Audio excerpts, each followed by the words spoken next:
नमस्कार. आज मस्त आपण बिर्याणी बनवूया. बनवून खाऊ, मस्त राहू. त्यासाठी आपण काही साहित्य आपल्याला लागेल.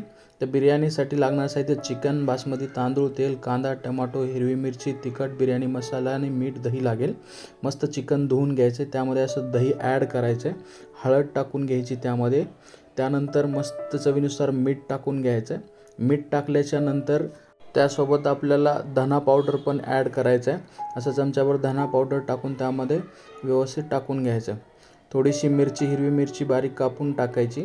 त्यानंतर कोथिंबीर टाकल्याच्या नंतर चवीसाठी आपल्याला एक थोडंसं कापून पुदिना पत्ता टाकायचा आहे आणि पुदिना पत्ता टाकून चमचा घेऊन आपल्याला व्यवस्थित मिक्स करायचं. हे सर्व एकजीव करून त्याला मस्त असं दही आणि याच्यामुळे पाणी सुटतं मिठामुळे.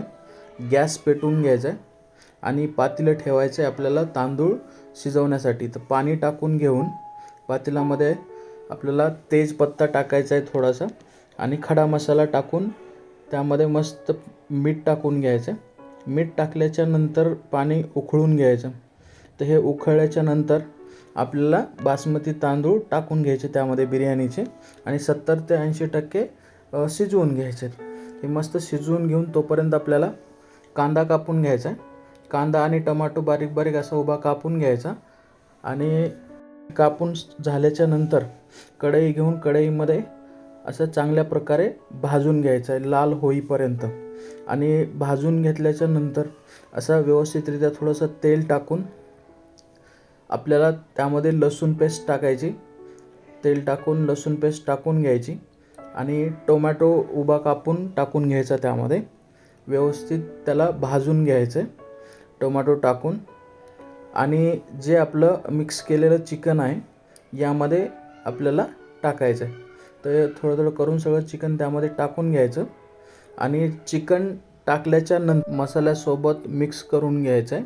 आणि मिक्स झाल्याच्या नंतर त्यामध्ये तिखट टाकून घ्यायचं आहे चवीनुसार. तिखट टाकून झाल्याच्या नंतर त्यामध्ये मिक्स करून घ्यायचं आहे आणि आपल्याला काही बिर्याणी मसाला पण त्यामध्ये ॲड करायचा आहे जे चिकन आणि मसाल्यामध्ये.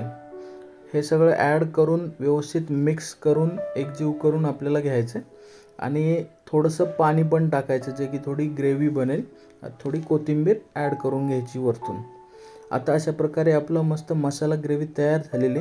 यामध्ये आपल्याला वरतून लेप लावून टाकायचा आपल्याला जो शिजवलेला तांदूळ आहे त्याचा. तर अशा प्रकारे वरतून मस्त असं भात टाकून घ्यायचं आणि एक 10-15 मिनटं वाफवून द्यायचं. तर अशा प्रकारे आपली मस्तपैकी चवदार अशी बिर्याणी तयार झालेली आहे. प्लेट घ्यायची, मस्त बिर्याणी आपल्याला आता खायला तयार झालेली आहे, टेस्टी एकदम. यासोबत रायता पण आपल्याला मस्त खायला घ्यायचा आहे. रायताचा व्हिडिओ पण बनवला आहे, त्याची लिंक मी डिस्क्रिप्शनमध्ये दिलेली आहे. तर रायत्यासोबत अशी मस्त बिर्याणी चवदार खाऊन घ्यायची. लाईक करा, सबस्क्राईब करा, शेअर करा, कमेंट करा आणि थँक्स फॉर वॉचिंग.